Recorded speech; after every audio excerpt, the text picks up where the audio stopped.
He had one weapon that they initially discovered, if I recall correctly, and then when they put him in the back of a patrol unit, the patrol car video captures him essentially while handcuffed, dumping another weapon. So I don't have any other tools because I already did that. I have no choice at this point. In the pursuit of truth, we analyze the law. This is Justice Clash 24. He was given treatment, probation, and multiple chances, but still broke every rule. Watch how the judge finally decides enough is enough. All right, are you Zakarian Wagner? Wow. And Mr. Wagner, in cause number 24, DCCR 0912, is on probation for tampering or fabricating physical evidence with intent to impair, was placed on probation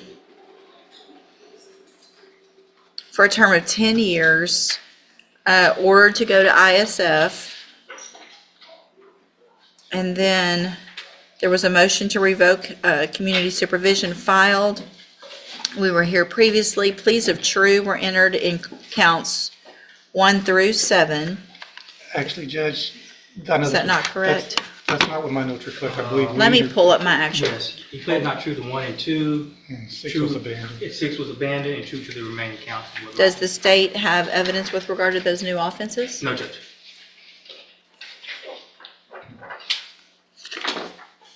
Okay.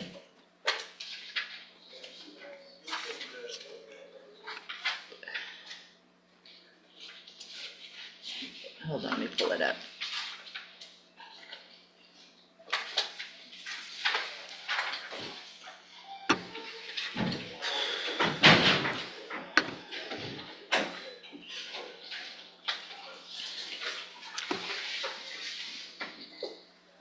Okay, so the pleas of true, the updated report is not correct. The pleas of true were to counts 3, 4, 5, and 7. That's what my notes That's reflect. correct, Your Honor. Counts 1 and 2 related to Indiana. Indiana cases, and so the state is unable to have evidence with regard to those. Is that correct? Yes, Your Honor. So the counts 3 was a void association with anyone previously convicted of a crime. Count 4 was not to leave the state of Texas without prior approval. Count 5 failed to report by mail as directed, and count 7 was fees and being behind in fees, correct? Yes, Judge. I have received the updated report, and also I have received jail incident reports. Has everyone had an opportunity to review all of those? We have. The state has, Judge. Are there any additions or corrections to that updated report, other than the pleas of true that I just corrected? No, Your Honor. Not from the state. Okay, Mr. Rojas, you may proceed. Thank you, Judge. Regarding the incident in Indiana, because he did plead true to leaving the county and being in Indiana, he tells me he had previously lived in Indiana. When he moved down to Texas, he left some things in his apartment in Indiana, clothing, furniture, things like that. He had a roommate here in Texas who was moving to Indiana, and at that point he had an opportunity to go back in Indiana with a truck and bring his things back. He should have asked for permission, Judge. He didn't get permission. He just thought he could make a quick trip to Indiana, get his things, and come back. And that at that point, when he was arrested with another person, he told me the charges against him were never filed. The other person that he was with in Indiana was the one that was charged with those crimes. He's asking to be continued on to probation.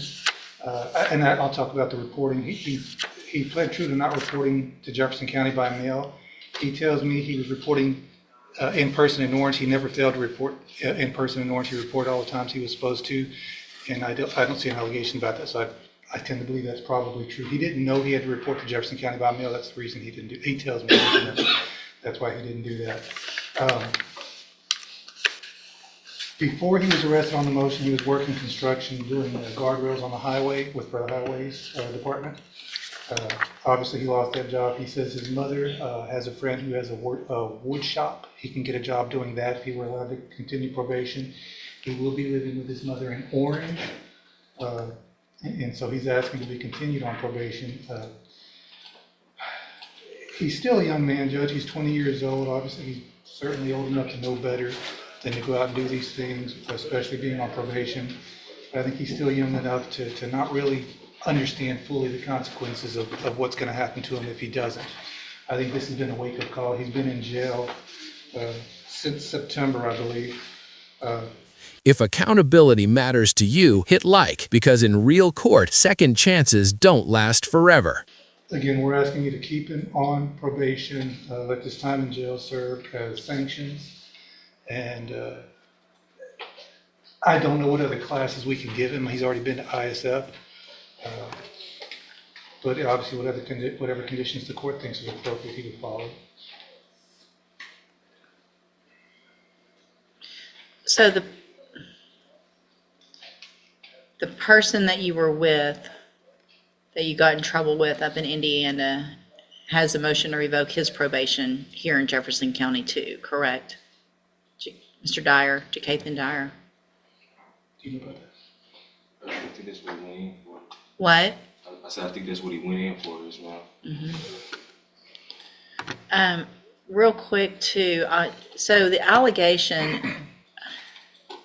of failing to report by mail or online was for May, June, and July.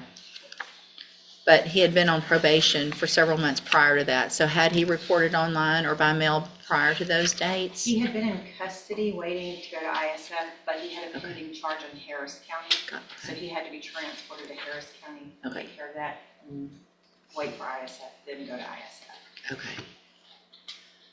And what was that, Harris? I remember that. Unlawful carrying of weapons. And what was the outcome of that case? They dismissed it because of us sending him to ISF. Your Honor, just briefly, Judge, the tampering with evidence offense as the defendant pled to is a little misleading in that what he tampered with was a firearm, Judge. When law enforcement encountered this defendant, he had one weapon that they initially discovered, if I recall correctly, and then when they put him in the back of a patrol unit, the patrol car video captures him essentially while handcuffed, dumping another weapon. That weapon was outfitted with what was tantamount to a Glock switch. And I say tantamount to a Glock switch because when ATF tested it, it did not meet all of the requirements to be technically a Glock switch. So he dodged a bullet on, well, no pun intended, dodged a bullet on federal charges, Judge, because we were looking at potential federal charges for the Glock switch. So there's two firearms that he was in possession of. Then he's got the unlawful carrying of a weapon in Houston, albeit eventually dismissed. I'd ask the court to take that into consideration. This defendant has an affinity for firearms, and not only firearms, a Glock switch, Judge, you know the damage these Glock switches could do if that was a fully functional Glock switch, Judge. I'd ask that this court revoke this defendant's probation and send him to prison, Judge.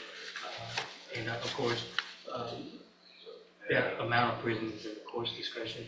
I do understand that he's a youthful offender, but Judge, you know, these youthful offenders with these guns and Glock switches, they're wreaking havoc in our community. And at a certain point, we need to send a message. I'd ask the court to send that message today, Judge. That's all I have. Thank you, Mr. Coleman. And Ms. Martinez, thank you for being here. Do you have anything to add that's not already in your updated report? No, ma'am. It is hard to supervise someone who almost immediately leaves the state without reporting it or requesting permission. We wouldn't have known he was up there if they hadn't called us to tell us that they were in custody of their jail. I mean, Mr. Wagner, the problem here is that I did with you what I would do with a lot of youthful offenders, is we give you that opportunity on probation. I send you to ISF up front so that you have the tools to make better decisions so you can be successful in your probation. So I don't have any other tools because I already did that. And your history, so it's not like you just started getting in trouble once you turned 18 or 19. You've been to TJJD. So you were a youthful offender So much so that they didn't just put you on probation as a juvenile, you ended up going to TJJD. And it takes a lot, in my opinion, it seems like sometimes, for these minors to be sent there. So you must have really frustrated and done something to end up in juvenile prison. Then you get out and you're doing the same thing, and I don't.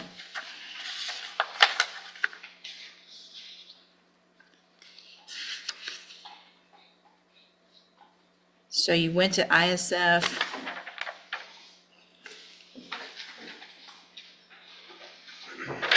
So April 7th of 25, you get dropped off when you were discharged from the ISF to probation. Placed on a mail-in caseload, courtesy supervision was accepted by Orange on May 21st. 2 months later, you're in Indiana in jail in Indiana with someone who's also in trouble in Jefferson County that probably wasn't supposed to be or didn't have permission to be in Indiana either, I'm guessing.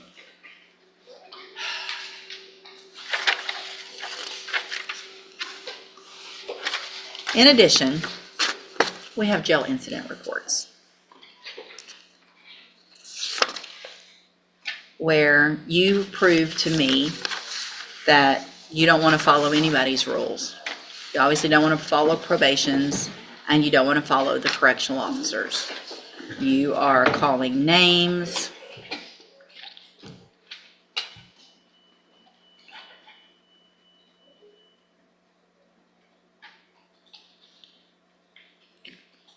I can't even say the words. You're gonna slap the F out of the correctional officer. That's great. You're going to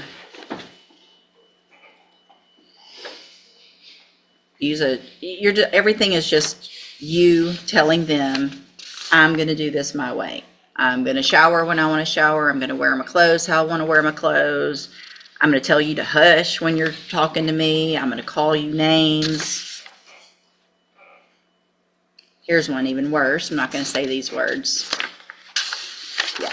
All right. I'm going to find that you entered your pleas of true to counts 3, 4, 5, and 7 freely and voluntarily. This frustrates me so much, Mr. Wagner, because you've given me no chance when I gave you every chance. I have no choice at this point, in my opinion, because you refuse to follow anybody's directions. And that means our community is not safe if you're in it. I'm going to find those counts true, find sufficient evidence to find you guilty, and at this time find you guilty of tampering or fabricating physical evidence. Sentence you to a term of 6 years in the institutional division of the Texas Department of Corrections. You do receive credit on that sentence for any time that you've been in custody that the law gives you the right to receive. You're going to be handed a trial court certification that shows this was not a plea agreement. You can talk to your attorney about any possible rights to appeal. I need y'all to sign that, and then you'll get your copy.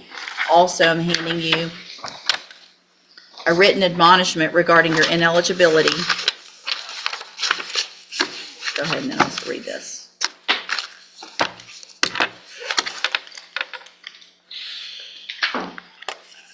I've also handed you a written admonishment regarding your ineligibility to possess a firearm or ammunition.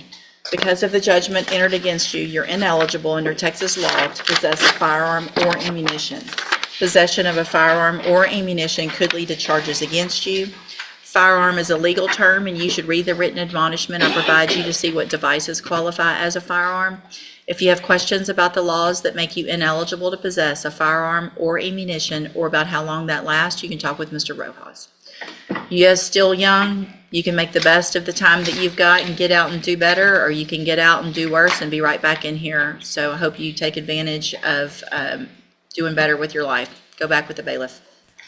For real courtroom decisions and powerful judge moments, subscribe now, because one decision can change your entire life.